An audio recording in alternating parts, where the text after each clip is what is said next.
说说吧，那天晚上10点，你在哪儿？都干什么了？我在家看电视。谁作证？我在家看电视需要别人作证吗？我家就我一个人，没人能作证。你头上的伤是怎么回事啊？不小心碰了一下。在哪儿碰的？问你话呢，在哪儿碰的？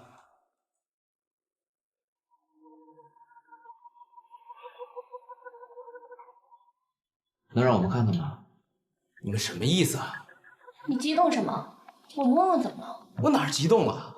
你没隐瞒什么，为什么不去上班呢？我不愿意去，这跟你们有什么关系？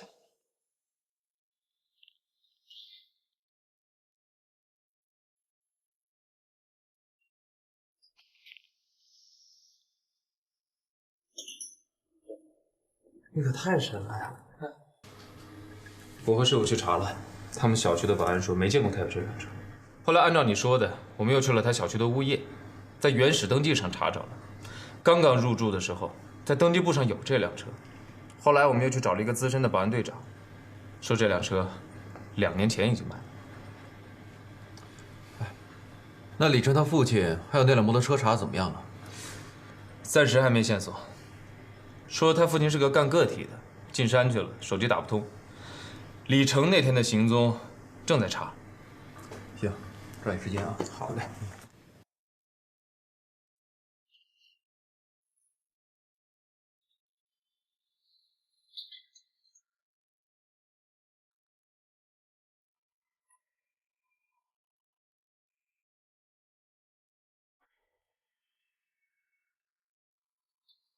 吴强，你有摩托车吗？没有。好好想想。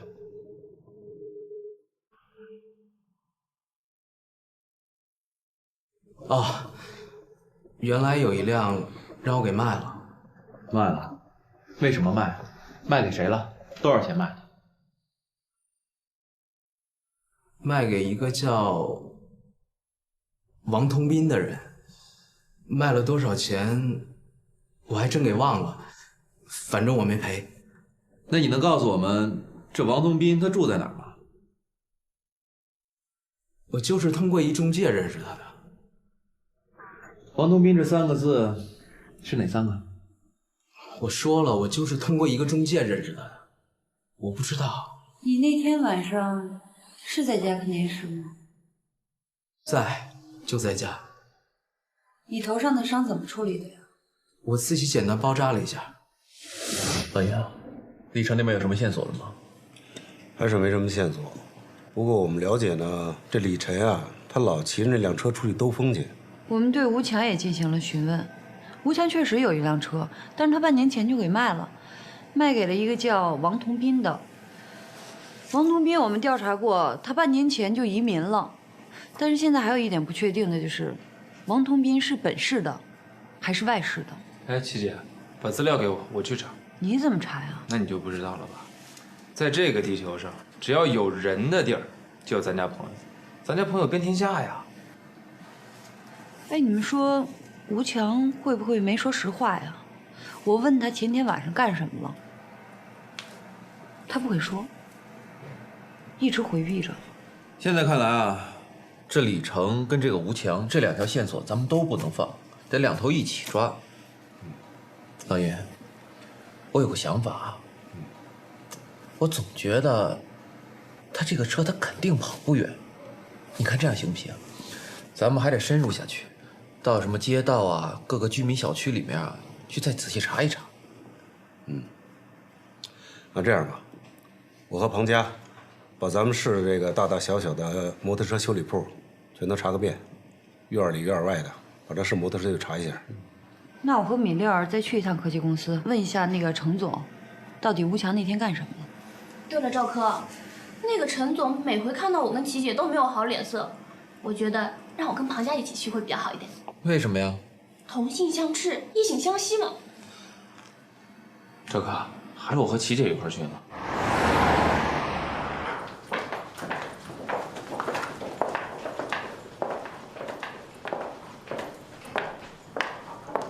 程总，怎么又是你啊？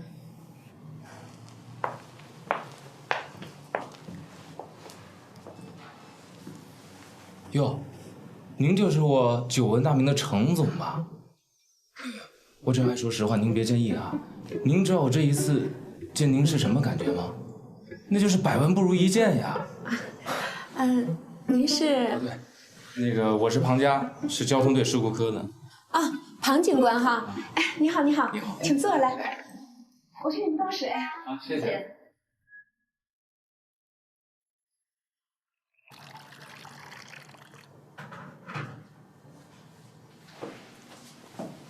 哎，谢谢啊，庞警官。谢谢。你们找我有什么事儿吗？我们想问一下，吴强前天晚上几点钟下班的呀？前天晚上，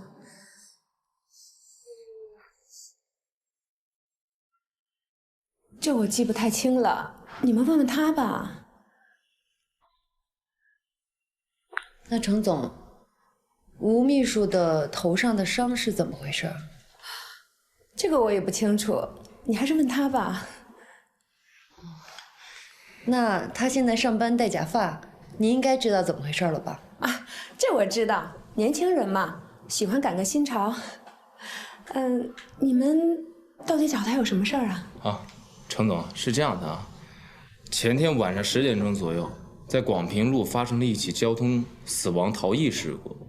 我们想了解一下，在那天晚上，吴强他到底是什么情况？不会的，一定不会他干的。你怎么这么确定？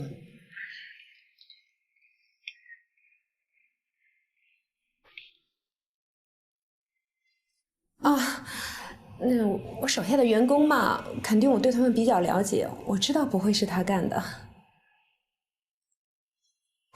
吴强现在在吗？他还没来呢。他还没来呢。啊，对。那程总，我们就不打扰了。我们先走了啊。好，再见啊，谢谢。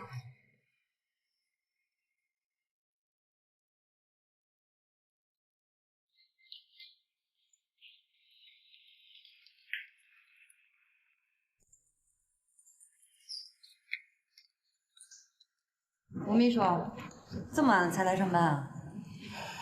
别提了，我现在上班的心情比我上坟还沉重呢。我记着你头发挺好的呀，现在是流行戴假发吗？我这不是脑袋撞伤了吗？戴假发能好看点儿。吴秘书，有时间吗？跟我们回趟队里吧。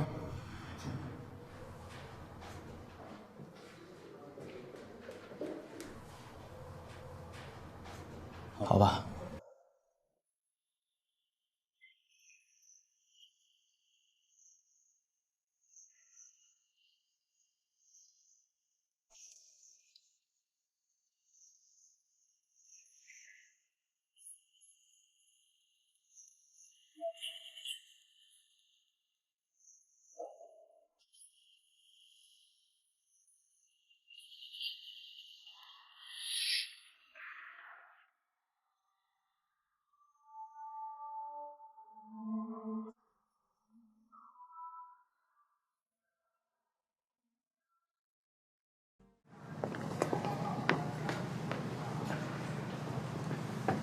宋部长，我正有事找你呢。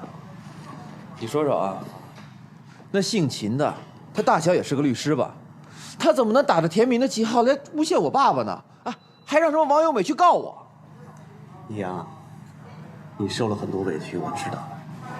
你也是为了你的部下。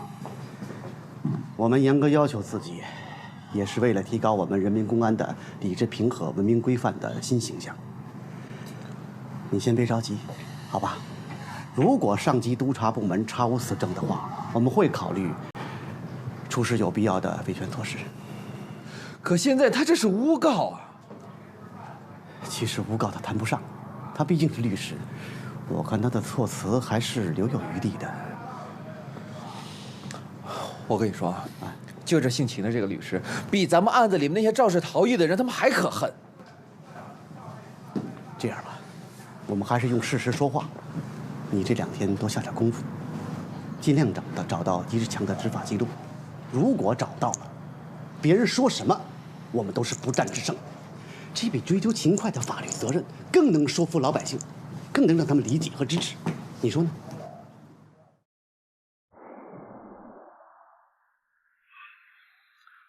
阿姨，您还有什么话要说啊？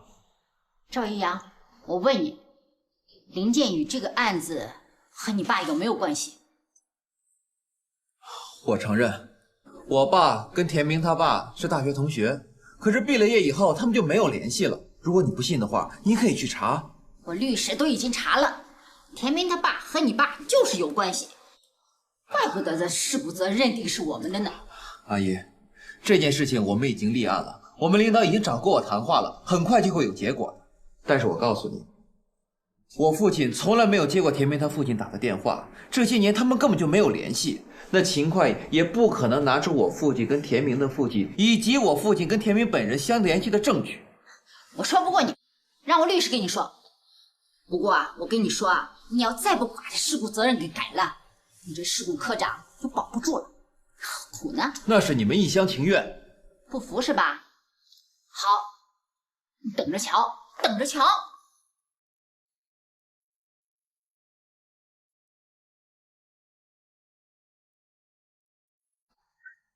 王友美又来找茬来了。你说啊，现在如果能把那个执法记录拿出来，这能省多少麻烦呀？现在可倒好，这把我爸都牵扯进来了。你说我爸他招谁惹谁了？咱们平原就这么大点地儿啊，就这么多人，你说他互相认识能怎么了？这不很正常的事情吗？你看那王友美啊，她就是个找麻烦的专业户子。好了好了，我跟你说件事啊，好事儿。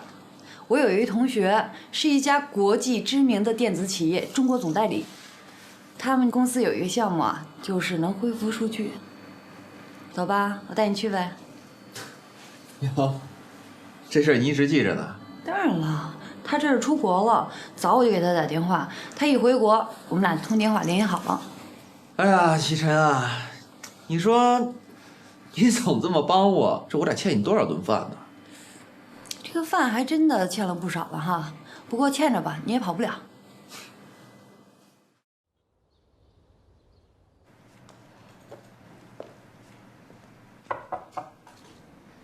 警察同志，我有事情想向你们汇报一下。坐吧。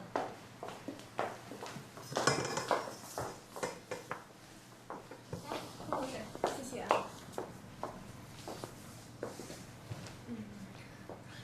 我以我的个人名誉向你们担保，那天晚上的确不是吴强撞的人。你们所说的那起事故绝对不是他干的。你怎么这么肯定啊？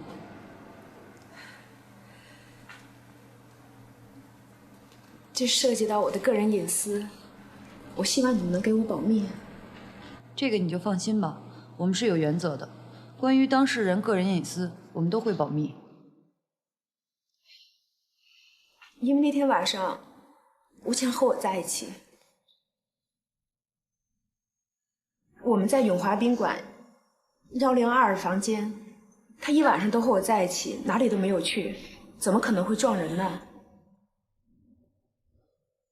你们要是不信，可以去酒店查一下记录啊！啊，还有监控录像，我是不会对你们说假话的。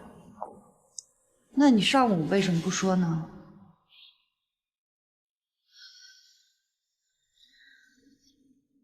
毕竟我是结了婚的人，我有家庭，有丈夫，有孩子，我不希望这件事情任何人知道。你不说，吴强也会跟我们说呀。不会的，我了解他。虽然他一直躲着我，他挺讨厌我的，是我老缠着他。但是我知道，在我们俩这件事情上，他宁肯被冤枉死，也不会说出和我在一起的。我是不想一辈子生活在内疚中。程总啊，我不管你和吴强到底是什么关系，但是作为女人，我想奉劝你一句：一个女人最大的幸福是什么呀？就是家庭和孩子。你不要亲手把这一切全给毁了。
我问过这个修理铺的修理人员了，说这个车是一个叫黄军的人送过来的，押了5000块钱，然后说修好了就过来拿车。这修理的人觉得有钱可赚，就什么情况也没问。赵哥，接到你的电话后，我们查了，根本就没有黄军这个人，是个假名字。师傅，我看还是老办法，咱们蹲点，等他提车的时候拿人。激活。是，赵哥。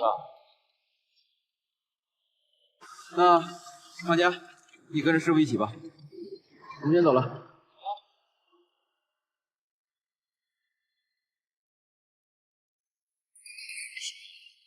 这赵哥让咱们在这儿蹲点靠谱吗？说明那小子不要车直接就跑了呢。靠谱。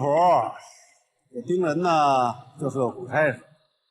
像我这样的人呢，跟着你这样的大能耐，也算荣幸吧。行吧，我徒弟陪你啊。这是肇事车车把上提取的指纹，这个是李成询问笔录上的指纹。经过技术鉴定，2个指纹是一致的。这就证明了肇事司机是李成。这个证据是谁也推翻不了的。把老爷他们叫回来，申请报批，抓李成。好。上个月的17日是我女朋友生日，所以我就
聚会的时候我给喝多了，出来的时候就什么都不知道了，所以我就撞人了。李成，你在现场留下的那个头发是怎么回事啊？我女朋友是开美发店的，只要她一开 party 就会发给每个人假发套，她看到各式各样的发型，她心里非常开心。因为那天是她生日，所以我也带了一个假发。嗯，不过是针头做的。难怪呢。李成，知道你这是什么行为吗？知道，肇事逃逸。你知道你会得到什么惩罚吗？警察同志，我现在肠都悔青了，躲着的那几天都不知怎么过的。我把交通法和刑法都看了，如果我当时要是酒后驾车我不跑的话，不逃离现场，也到不了今天这个地步。真的，警察同志，我真的很后悔，你们帮帮我吧。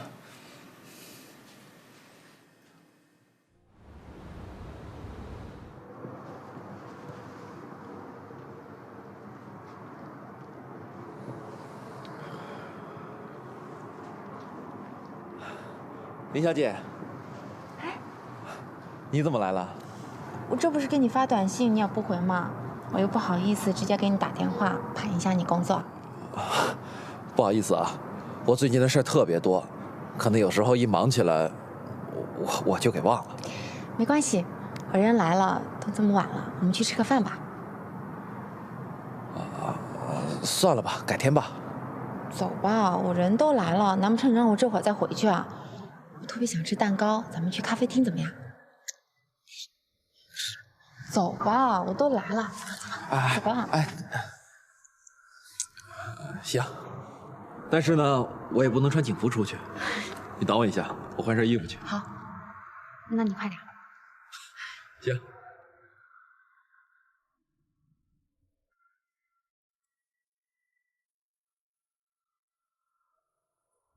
哎，秦警官，林小姐，我有点事儿想跟你说。啊？耽误你几分钟，就想跟你说点事儿。哦，你说吧。这样吧，你给我留个电话，然后我给你打电话说吧。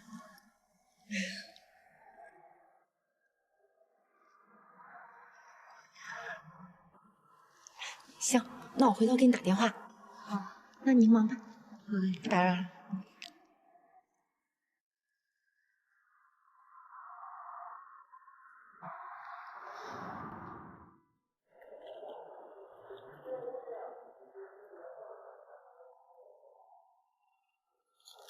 你好，这里是122报警服务台。是。什么？在什么位置？天北路。好，我们马上出现场。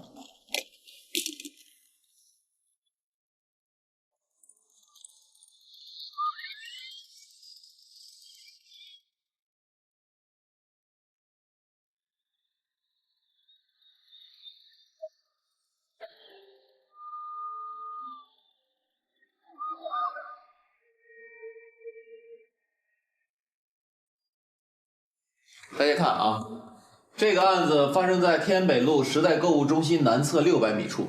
当时左小军骑自行车在路上行驶，被一辆小客车撞倒，然后呢，那个自行车左把的那个钢棍直接插入心脏，当场死亡，肇事车逃逸。基本的情况就是这样。大家，你再把这个详细的情况跟大家说一下。好。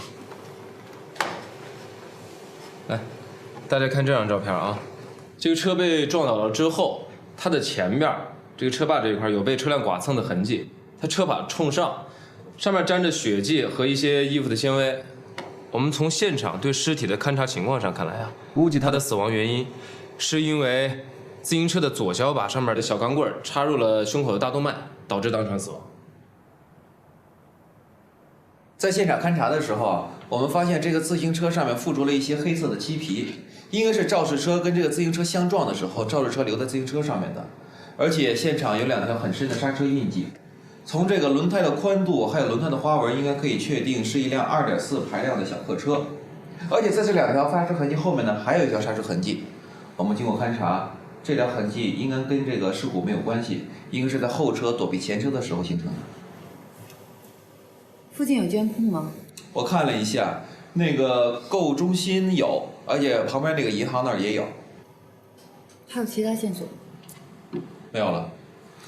所以呢，我们现在再抓紧时间调查。师傅，你带着米粒儿去沿线查找一下那个监控录像。启晨，马上拿那个黑色漆皮做化验，尽快确定出这是一个什么车型。唐佳，你跟我去那个现场周围问问有没有目击证人。现在我们开始行动。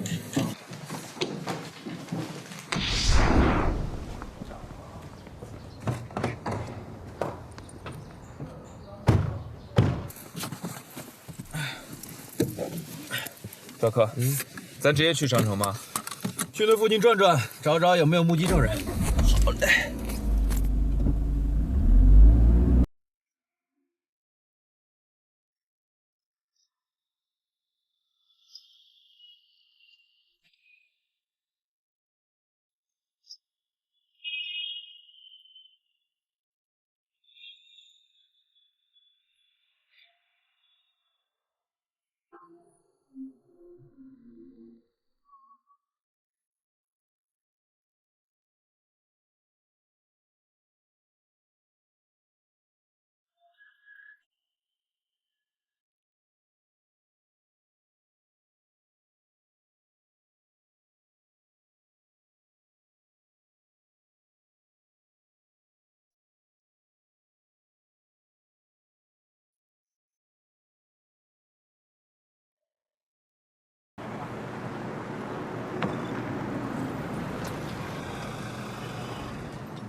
师傅，我还是不太明白这个自行车的车把怎么能把人的胸口都给戳烂了。不明白了吧？嗯，我明白。不过呢，我不是一般人，我告诉你。师傅，我可不是别人，我是你那个关门弟子。告诉我。那行，以后我就认你这个弟子了啊。你看，一般的这个交通死亡事故啊，不只是撞那么一下，还有好多后续的第二下、第三下。啊，这人一被撞了，不就飞出去了吗？哪来的第二下和第三下？飞出去是不假，不过呢，飞出去之后呢，还有刺伤，好多的交通事故的死亡就是这么发生的。哦，是这样啊。但是我不明白的是，那个自行车的塑料车把怎么能把人的胸口戳得血肉都模糊了呢？它不是那个自行车上头那个车把，是底下刹车用的那个小车把。它这个是老式自行车，老式自行车刹车用那个小车把是钢棍做的，你可能都没见过。现在的自行车就不是那样，你像那种自行车吧，这个就戳不进去。我差不多明白了。师傅啊，我发现你最近好像心情不错嘛。有这事吗？有什么好事儿啊？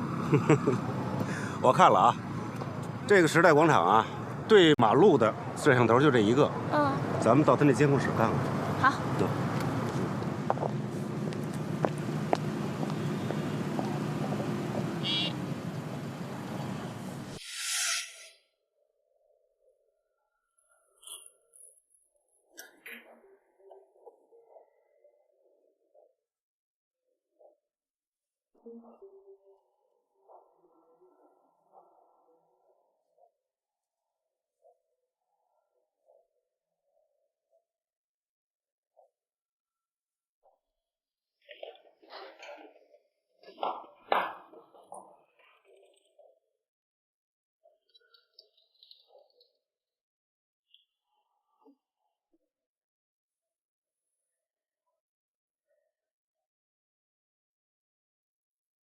米粒，你盯着啊，从10点到10点40，咱一辆车也别落。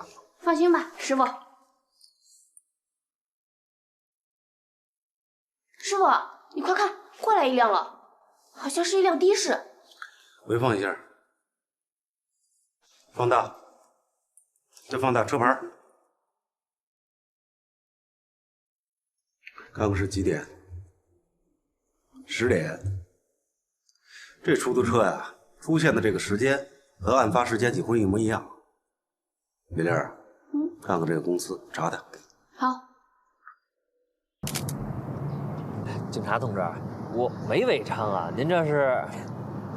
就向您了解点情况。哦，这车一直是您开是吧？啊，对，是我。一般您是在哪边拉活啊？我都基本上在南华路那片拉活。南华路啊？哎，那你昨天晚上到那天北路干嘛去了？天北路，我没去过那片啊。哎，您不知道那片啊不好拉活，所以我呀压根都不去。这说话可得负责啊，我们这可不是随便问。您放心，我绝对不去那边。师傅，哎，我们能进你车里看看吗？啊，好，可以。谢谢啊。啊，没事。去了就去了，那怕什么的呀？我真没去，您不知道，现在生意不好做，所以啊，那边都基本上不去，从来不去。啊，对。那这样，那您先忙着啊。有什么要调查的，我们再找你。哎，那行，那我随时配合。麻烦您啊。哎，好。警察同志再见。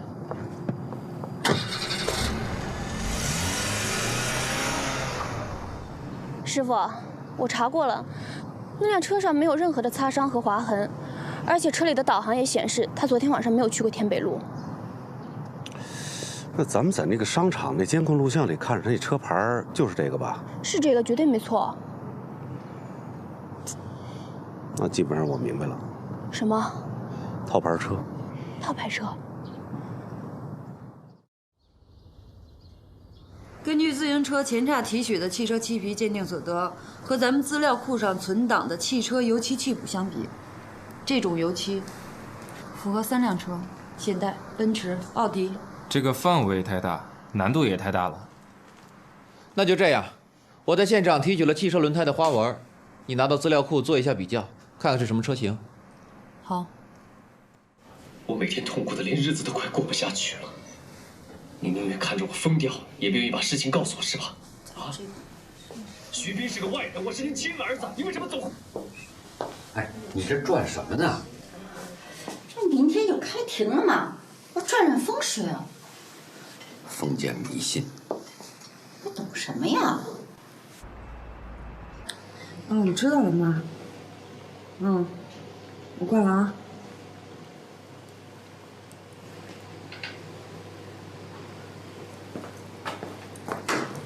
哎，这吃饭怎么这么安静啊？师傅，说两个。谁的电话？男朋友？我妈又让我相亲。啊？阿姨又让你相亲了？望着身边这么好的小伙不追，相什么亲呢？师傅，不带这么夸自己的啊！师傅，这是说我呢，师傅。你觉得是说我呢吗？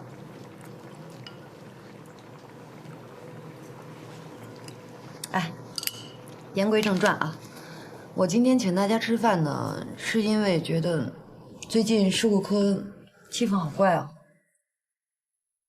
庞家，师傅的执法记录仪到底开没开，你心里最清楚。明天可是开庭了，怎么说你心里有数吧？赵科，咱们跟师傅这么多年了，师傅的为人大家都很清楚。执法记录仪的检测结果没出来之前，我们是不能妄加评论，但是我们大家都相信师傅。对，我相信师傅。我也相信师傅。你相信师傅，你不帮师傅作证？行了，你俩。我怎么？行了，行了。赵科。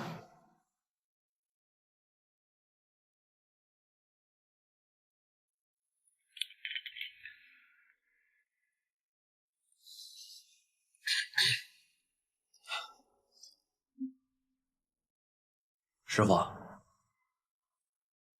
我是您一手调教出来的，我是什么样的性格，你应该是最清楚的。我也相信你，其他的我不多说了。师傅，我没事儿啊，我来，米粒，来干杯。来，师傅。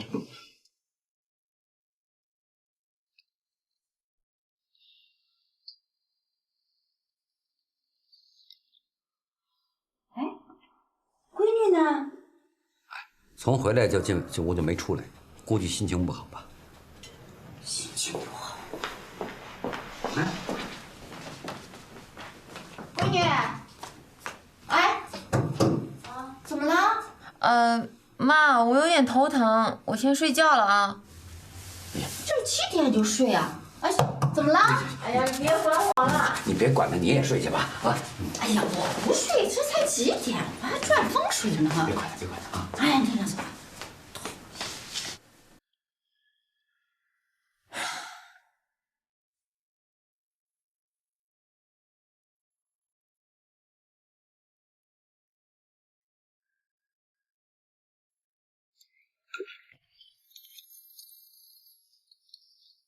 师傅吃。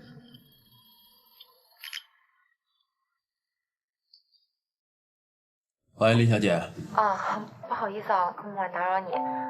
我想问问你，你什么时候有空啊？我想约你吃个饭。啊，行，我知道了。行，先这样吧，我忙着呢。啊，行，好，好，再见。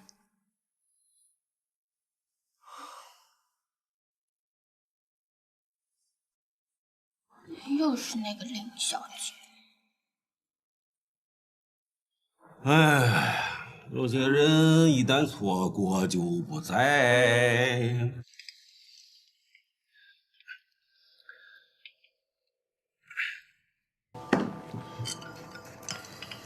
来，吃。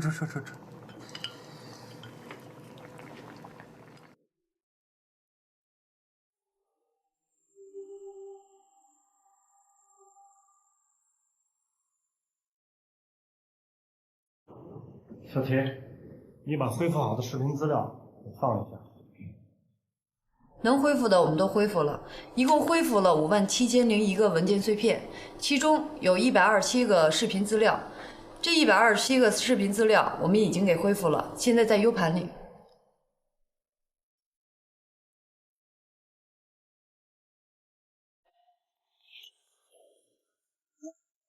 还真有了呢。谁知道真的假的？先看看再说吧。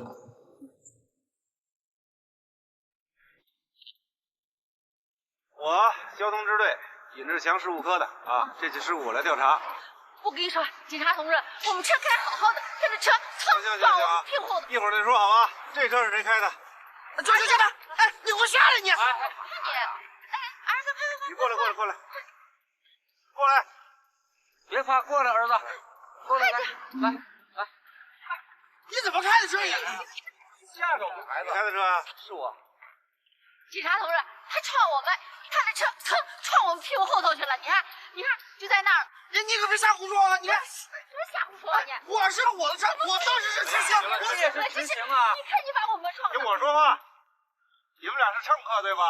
那一会儿我问您再说好吗？现在先别说话好吗？请出示行驶证驾驶证。我把驾照给了你，是不是就不扣我车了？这车不能扣，这是我们单位的。来，吹一下。哎，这是干什么？测酒，把证给我。警察同志，林振宇是吧？是我。你可能给我们做主啊！这儿子刚上班没几天，这车还是单位的，你看这事儿闹的，怎么这开车好好的还被人撞？真是的！我跟你说，我们一直就是慢慢开，我那一路。开车的时候你开多少迈啊？他那至少得100迈。我问你开多少？我也就50不到吧。儿子开的可慢了，我头晕，开不了快车的。我们一直注意交通安全的。对呀，就是。我是361，收到请讲。 322收到，361请讲。接个电话。你看明白。打电话了，哎，他接电话了。赵科，是，不是我跟庞家，那什么，就比晚上那事故小多了，一个伤人，这一伤人，你放心吧，放心啊，没问题。警察同志，好，马上回来了啊。警察同志，你可要公公办事啊！你稍等，我们稍等啊。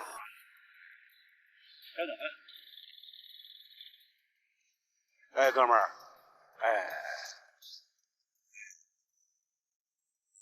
你哪阵香风给你吹醒了我正想你呢，你给我打电话过来了。我说我不出现场，你不给我打电话，你这不是让我为难吗？这不是啊？这，你这么着，我尽力给你办了，好吧？明白，这反正大事化小，小事化了呗。那以后再说啊，先办事儿，办好了再说。行，好，说话算数啊。行，好嘞，就这样啊。警察同志，你得给我们做主啊！虽然他人受伤了，可是他撞的我们呐，这是我们受。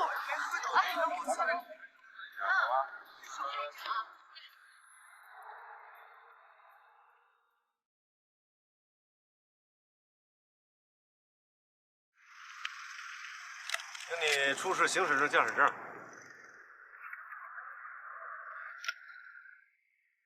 你是泰明啊？是。你说一下事发的情况吧。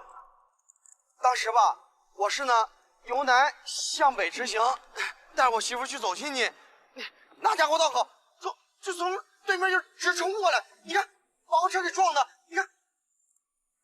你爱人伤的重不重啊？重，你看那前风挡风玻璃上都撞出一个口，流了那么多血。送医院了是吧？是。哎呦，你这头发伤的可也不轻啊！你呀，你赶紧的吧，你现在赶紧去医院，先看看伤，顺便看看你爱人的情况。我们呢勘察现场啊，一会儿到医院找你，你看好不好？行，那太谢谢你了，警察同志啊！谢谢，赶紧去吧啊！我媳妇要有个3长2短，你们吃不了兜着走。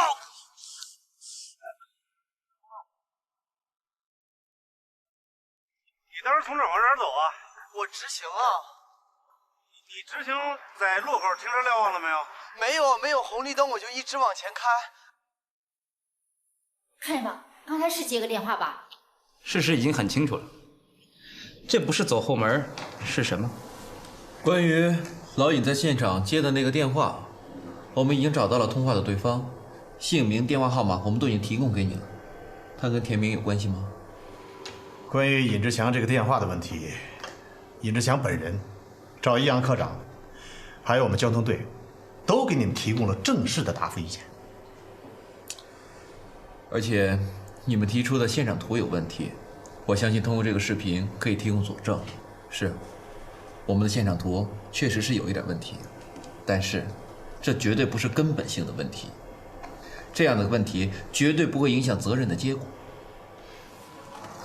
明白了，你们恢复这个视频，就是为了证明你们没错。你们这是用公权给自己洗白，典型的以权谋私。哎，秦律师，我这个人说话喜欢直来直去。我们想尽了一切办法恢复这个视频，就是想证明我们警察的公正和清白，还有就是对王英美提出信访意见表示尊重和重视。这怎么能跟以权谋私扯到关系呢？是啊，秦律师，我们还是应当尊重实事求是这个原则。虽然工作中我们存在瑕疵，但是公正执法这个宗旨我们是不会变的。我可以负责任地告诉你，这起事故的责任认定，我们绝对没有营私舞弊。不管怎么说，我对这个视频的真实性有怀疑。秦律师，那你的意思，这个视频是假的呗？那我们演员演的可够真的了啊！行了行了行了，我再和我律师商量商量。秦律师，咱先走了。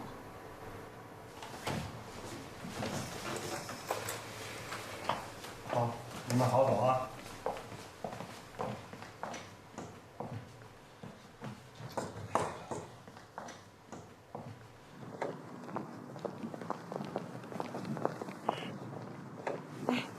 秦大律师，他们弄那个东西是什么意思啊？不管他们什么意思，咱们肯定都有办法对付他们。真的？走着瞧吧。哎，走。好，这我就放心了。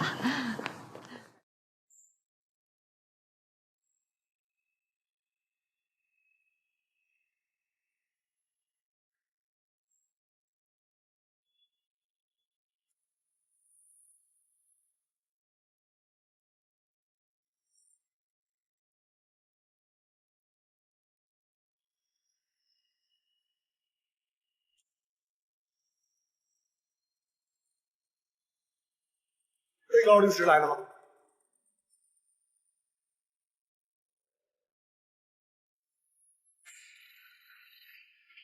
喂，哎，秦律师，开庭了。这是法庭，禁止使用手机。马上马上啊，快点快点。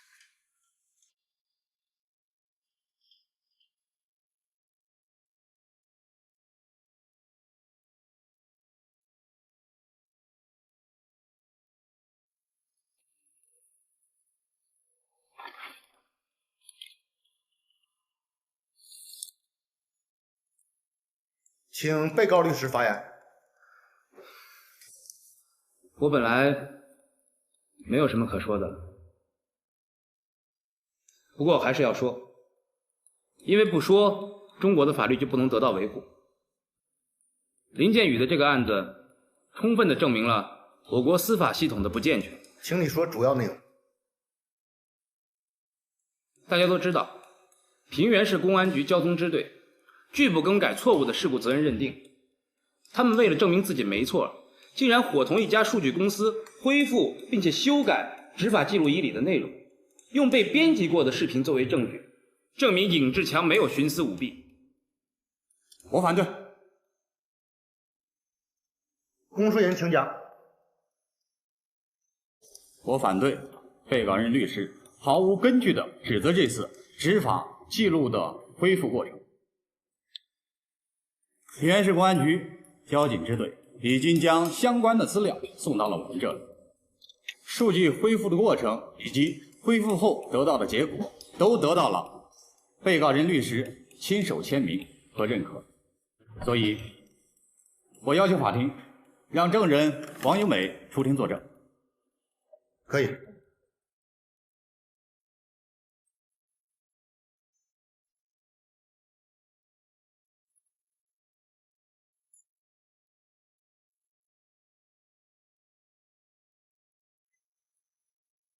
谈提起，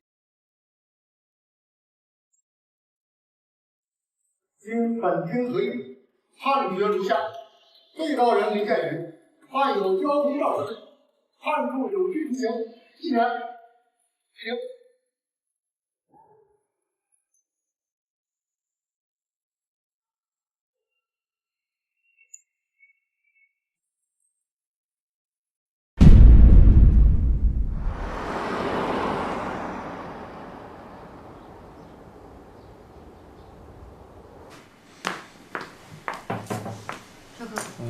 春雷胎比较号出来了，是奥迪 A6。排查全市的奥迪 A6。好。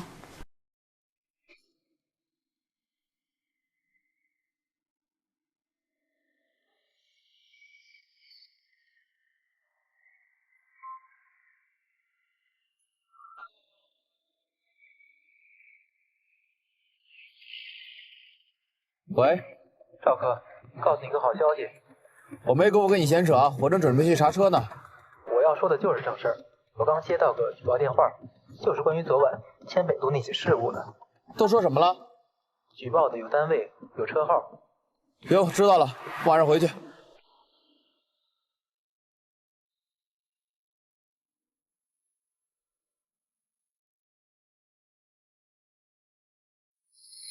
我叫高宇，我知道你们在找昨天晚上在天北路撞人逃跑的那个司机王一战，你们知道吧？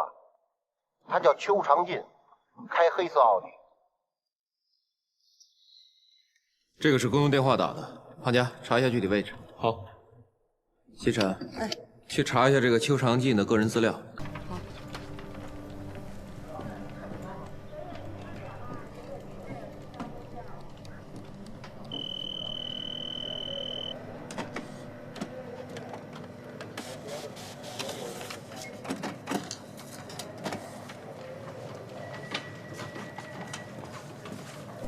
这可找到了。邱长进在卫生防疫站工作，他的妻子是在一家私企当经理，还有一个10岁的儿子。他们家住在东区北花园小区。找这个邱长进聊聊吧。好。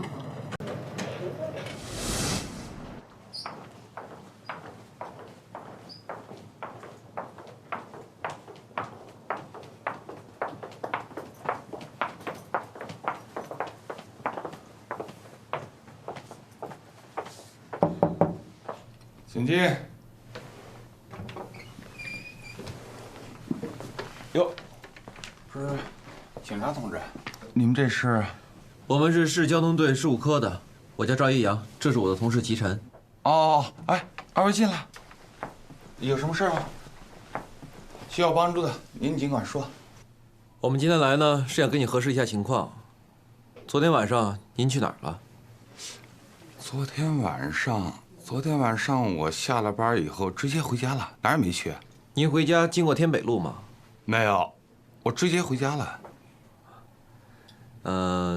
您开的车是一个黑色的奥迪 A6 吗？对啊，有什么问题吗？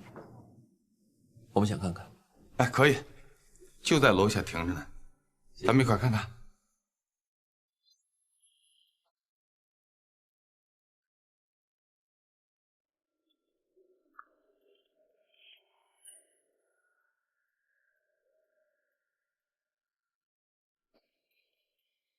这是怎么回事？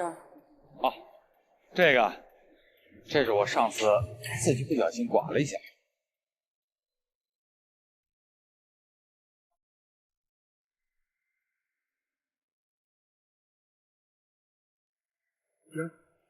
谢谢您的配合，那我们就不打扰了。哎，不客气，不客气。有什么事你们以后说一下。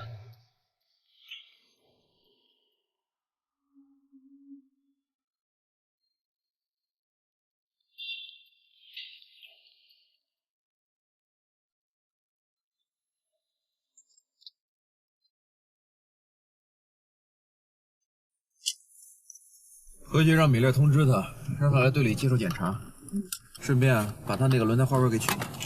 好。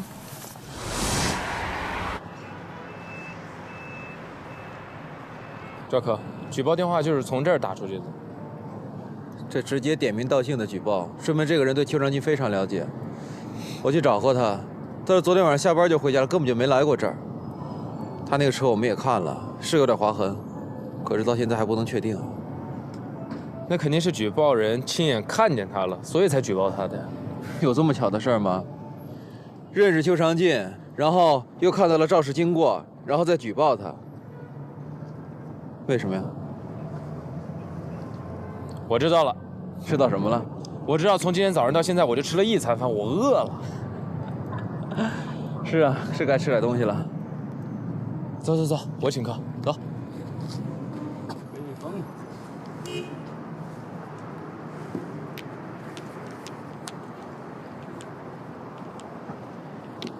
娃娃。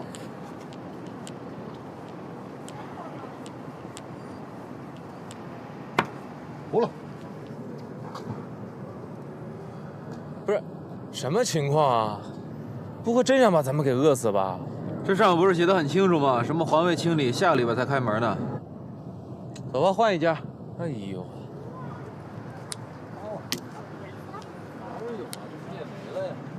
糊了，清一色一条龙。哎，大伙儿，我问一下啊，这附近哪还有餐馆啊？啊，没了，就我这一家。这家是您开的呀？那为什么饭点不营业呀？啊，这不得罪人了吗？把我店给封了。上礼拜咱们防疫站突击检查，说我这卫生不合格，你看，你给我封了吗？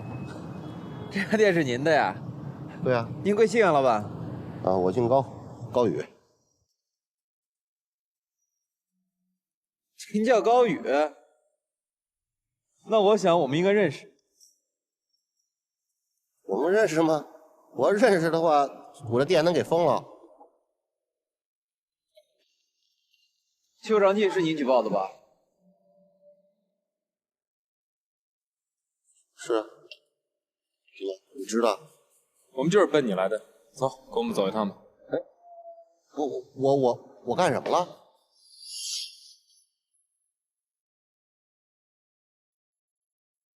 说说吧，这举报电话的事儿。邱长进把我店给封了。啊，我曾经托人请他，让他呢高抬贵手放我一马，可是他就不领情，还说什么卫生不达标就不能恢复营业，那我这损失得多大呀？这不，我这几天晚上都偷偷摸摸的开业。哎，昨天晚上10点多钟他来了，就蹦着我来了，他查我了。你说这不诚心跟我过不去吗？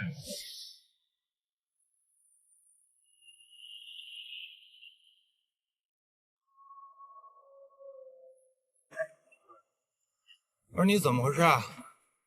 真不想干是吧？跟你说过了没有？说好几遍你不听是吧？马上歇业，什么时候整顿好，以后再开业，听见没有？哎，邱主任，那个邱主任，哎，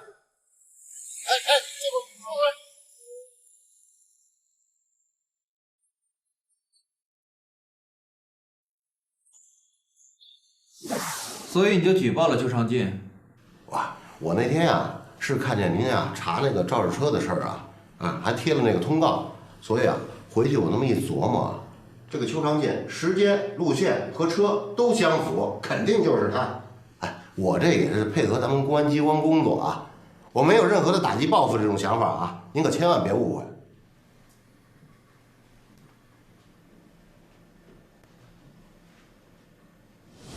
经过现场比对，现场的第2个刹车印的轮胎花纹和邱长进的轮胎花纹是一致的，也就是说，邱长进当时肯定经过事故现场。抓邱长进。邱长进，那天你去过天北路？我跟你们说过了，我当时下班以后就回家了，哪儿也没去。我们有人证和物证证明你那天去过天北路，而且到过事发现场。我告诉你，如果你不跟我们说实话的话，我现在就找人去找你老婆。我相信，就算你们对过恐构，也不可能对得那么天衣无缝吧。反正事已经这样了，我也没什么好隐瞒的。说实话，那天我确实去了天北路，不过跟这个事故可真没什么关系啊。去那干什么呀？哦，这不嘛，我有一同学，最近呢查出患了乳腺癌，人一下就崩溃了，特别的情绪不好。他家就住天北路利豪小区。你的意思是说，那天你去看他去？没错，不过是大家一块去的，都是些老同学，怕回来晚了。哎呀，到时候叫老婆再知道这事儿，再吃醋，就这意思。你老婆吃醋？女同志嘛，我和我那老同学上学的时候还真有那么一段。你说人都到了这时候了，去关心一下，去看看，也是应该的。所以呢，我并不是诚心隐瞒这个事儿对你们，就是怕造成一些不好的影响，你们多谅解一下。从小区出来是几点钟啊？10点，10点一刻左右吧。说说后面的事情吧。后来，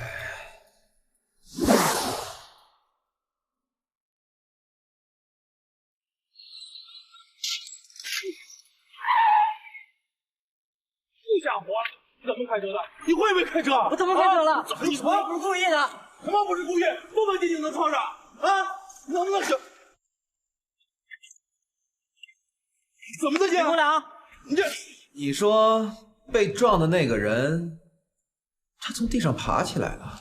没错，当时就爬起来了，骂骂咧咧的，气哼哼的冲那车就过去了。看那意思呢，他是想找司机理论的。那人没事儿？没事。他没有倒在自行车上？没有。当时摔倒了以后，就摔一屁墩儿，接着就蹦起来了，冲那车就过去。那你记得那辆奥迪车的车号吗？记不住，我当时就是老注意那车怎么跟我那一样呢，正琢磨着呢，好家伙，他来一急刹车，差点没给我撞上。哎，我想起来了，他那车牌的尾号是个7。那你开过去后，你就没用后视镜去看他们到底什么情况吗？没看，当时不是急着回家吗？想，再是觉得又跟我没什么关系，压根没注意。这个邱主任的话根本就不可信，他就是给咱们编故事，给咱们下套呢。他嫌疑还是最大。从刹车痕迹上和自行车倒地的地方看，肯定不是他呀。那不一定啊，你想啊，对面来的车紧急刹车躲开了，然后邱长信的车向右打轮，然后转进了自行车道，那很有可能自行车是他撞的呀。从现场上看呢，这种可能性不大，但是呢，也不能排除。季晨，去查一下那辆车的修车记录，还有尾号是7的奥迪A6也不能放过。好。这辆平 AF5847这辆车你们查过了吗？查了呀，我们俩一块查的。没有问题？没有。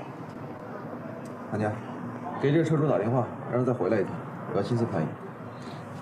行。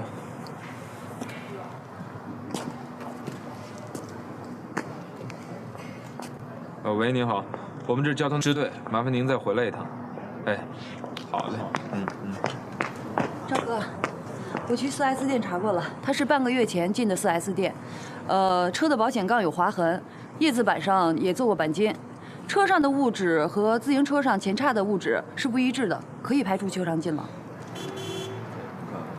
哎，对。哎，这个有风来了。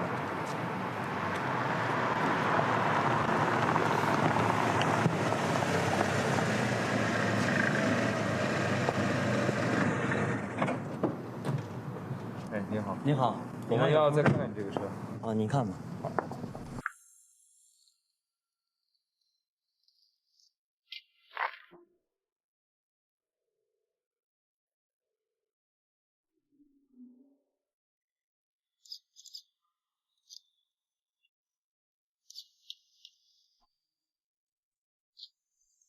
刘峰，你这车最近修过吧？是修过一次，修过一次叶子板，就小剐蹭。麻烦你给我来一套。您这是？刘峰，那天晚上去过天北路吗？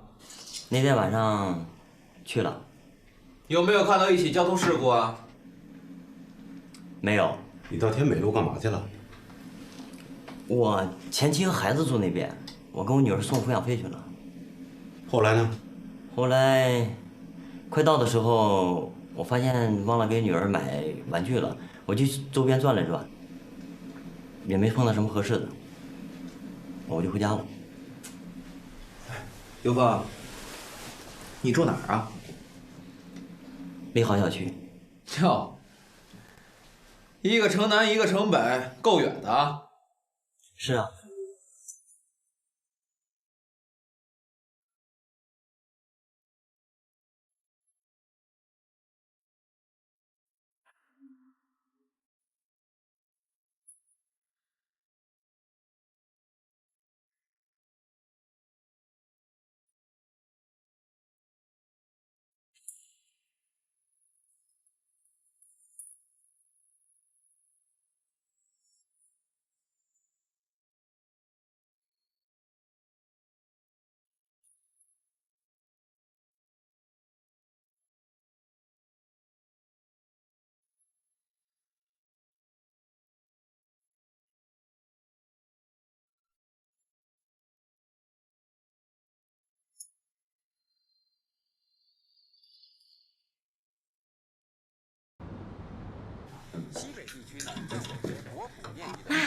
哎，我回来了。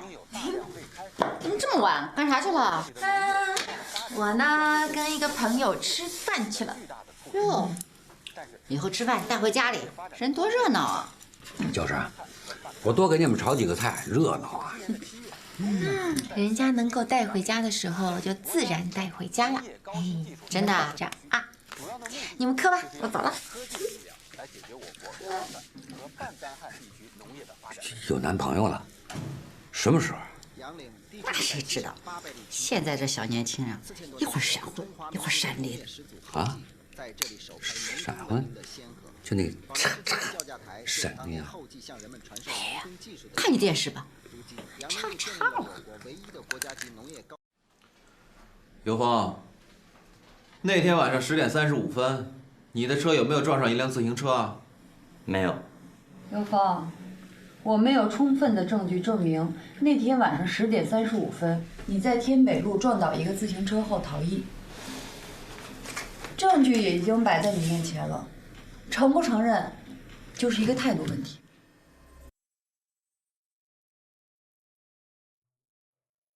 是我承认，我那天是撞人了。说具体点吧。那天晚上大概10点半左右，我在天北路撞了一个骑自行车的，后来一害怕也没报警，就跑了。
哎，这回案子全结了，时间、地点、证据全部都齐了，您签字，我就去报法制了。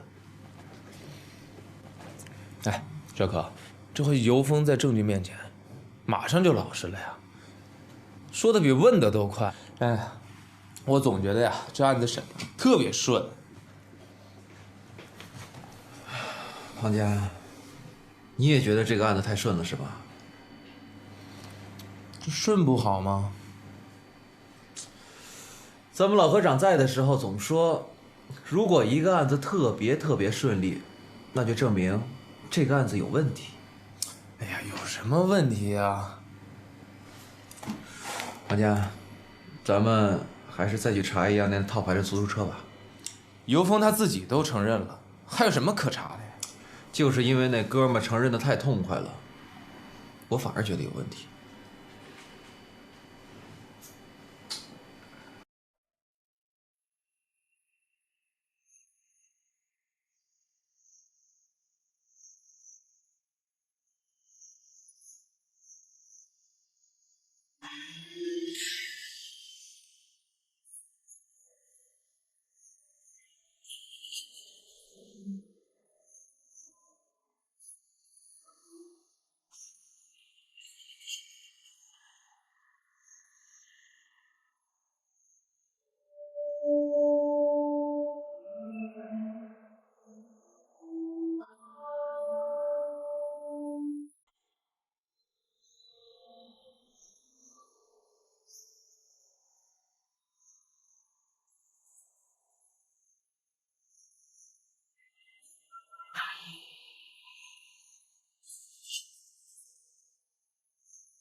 说说这套牌吧，牌哪来的？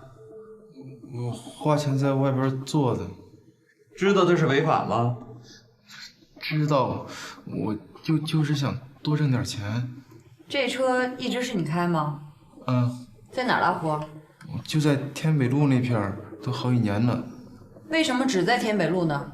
热闹的地方我也不敢去啊，这要遇上真主，那不就麻烦了吗？那天晚上你去过天北路的商场吧？在那儿，那就是我趴活的地儿。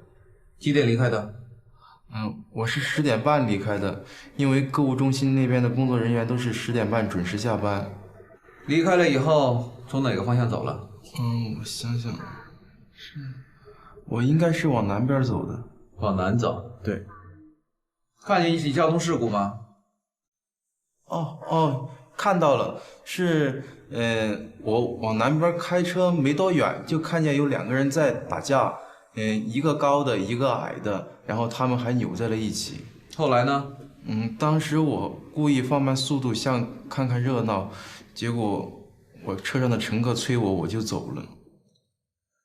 那你这2天怎么没在那条路上趴活了？不是，我车不是有毛病，我拿去刚修好，这不刚上路就折你们手里了吗？严庆春，根据《治安管理处罚法》第52条第2条规定，拘留15天。根据《道路交通安全法》第96条第1条规定，扣留机动车，罚款1000，扣6分。走吧。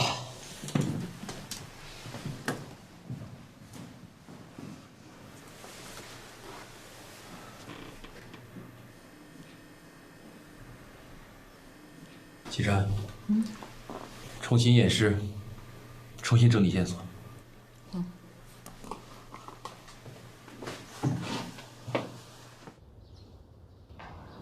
赵哥，这次重新验尸可把大伙折腾够呛了。我知道，可是没办法呀，这不为了找真相吗？你就这么确定吗？我不确定啊，但是我知道，如果我现在不找，将来我一定后悔。尤峰。关于天北路的那起交通事故，还有什么没交代的？我都交代了。想好了再说话。我知道我错了，我撞完人之后应该停车报警，但是我跑了。我知道那是肇事逃逸。跟我们说说你们俩是怎么打起来的吧？啊？听不懂我说话呀？我交代，你说。那天我把他撞倒以后，他就摔了一屁墩儿，站起来就冲我就来了，我们俩就打起来了。他应该喝了不少的酒，满嘴的酒气。后来他就摔倒了，我一害怕，我开车就走了。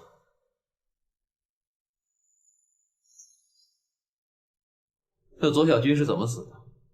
我都已经说了，我走的时候他好好的呢。你说的都是实话吗？我哪敢骗你呢？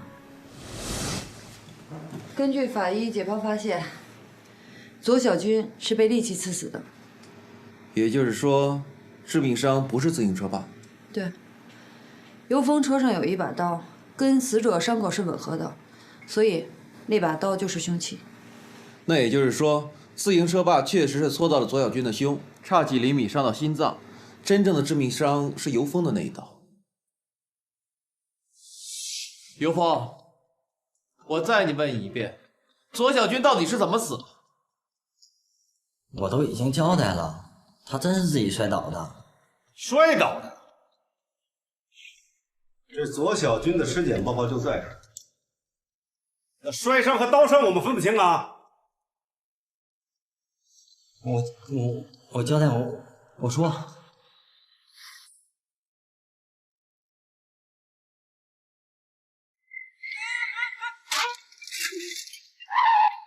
你怎么开车的你？你会不会？怎么开车了？你说怎么开车？啊，你怎么？郭良，有本事你来！郭良，于国良，于国良。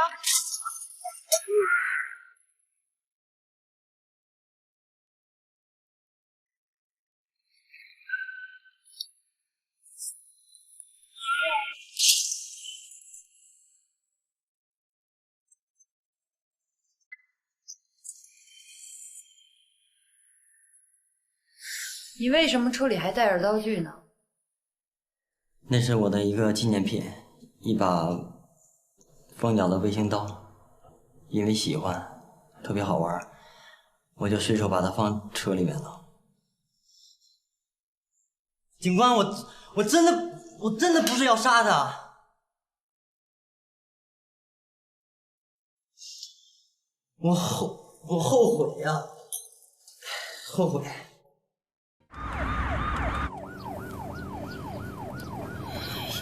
师傅，你也太不求上进了吧！啊？怎么不求上进了？你看，就你那点事儿，你还掖着瞒着呢。你跟赵科说开了，那多好。现在弄了个行政告诫背着，你就舒服了。哎呀，米粒同志啊，看来啊，你是真相信我给那田明走后门了是吧？你没替田明说话。但是你那个执法记录仪，大家都看到了，不是林建宇的案子，应该是别人的吧？哎呀，师傅，一个人不可能一辈子都不犯错误的，一辈子都不犯错误的，那是圣人。咱们要是犯了错误，要积极的改正，那这样是好孩子的。哎呀，我这事算是说不清楚了。师傅，米粒，我告诉你啊，总有一天。我让你对我老尹刮目相看。刮目相看？也就是说呀，有一天，米粒，你使劲拍我马屁，我都不带理你的。师傅，你这是要顽抗到底喽！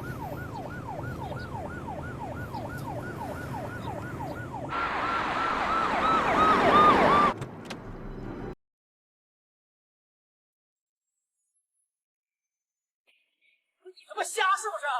啊！下车，快下来！下车！快点下车！别下车！别下来！快点下车！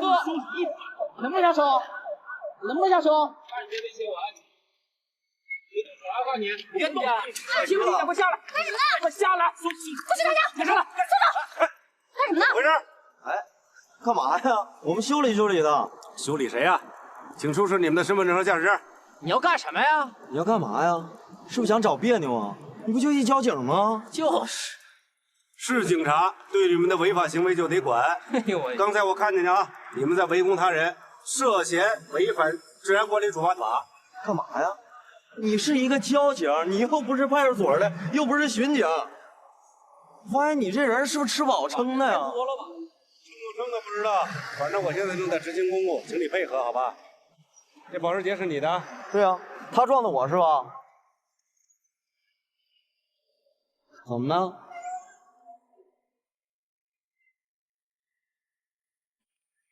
？110马上就到了。不是，至于吗？这么点事儿？那警察同志，你刚才也看着了，我是正常行驶，开帕萨特的那个，哎，不是，就给我撞了。我说，你开多少年车了？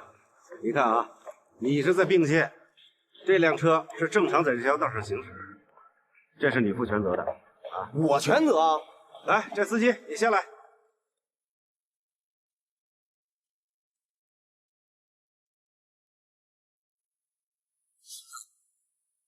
秦的律师，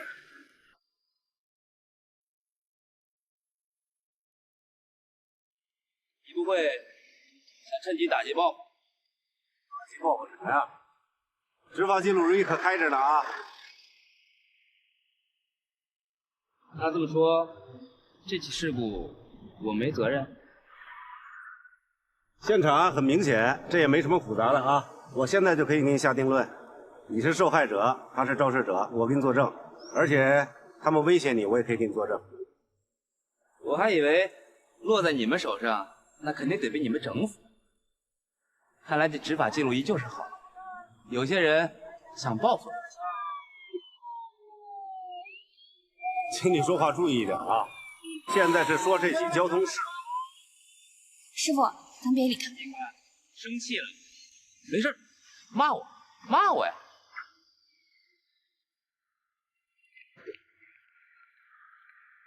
你是刑犯对吗？对。哎，丁强同志，你们来的正好啊！就这帮人撞了我的车，还要打我。谁打你啦？你涉嫌在一起辩护过程当中违反了《中华人民共和国刑事诉讼法》和《律师法》，有具警立案，请跟我们走这个调查。不是，同志，我是交通事故科的，这起交通事故还没处理完。他的案子很大，要处理去拘留所办手续。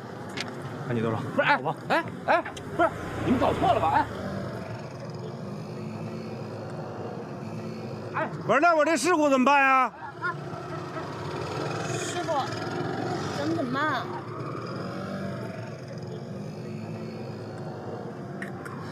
继续。